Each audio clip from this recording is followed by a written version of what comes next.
কি বন্ধুরা, তোমাদের আম মাখা খেতে এই গরমকালে কেমন লাগে? এটা হচ্ছে আমাদের বাড়ির গাছের আম। আর এই আমটা তোমাদেরকে একটু তুলে নিয়ে দেখালাম আর একটু অঙ্গভঙ্গি করলাম। আর বাড়ির পাশেই হয়েছে আমাদের কলা গাছ, সেখান থেকে একটা কলা পাতা তুলে নিলাম। এখন কলা পাতাটাকে সুন্দর করে পরিষ্কার করে নেব, সঙ্গে আমটিকেও।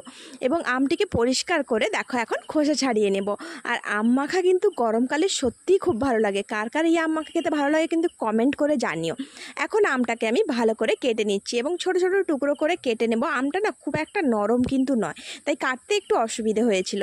আর এখানে দেখো আমি সমস্ত আমগুলোকে কিন্তু কুচিয়ে নিয়েছি, তার সঙ্গে একটা পাকা লঙ্কা নিয়েছি আর কিছু শুকনো লঙ্কার গুঁড়ো আর একটু লবণ দিয়ে এখন ভালো করে হাতের সঙ্গে মাখবো।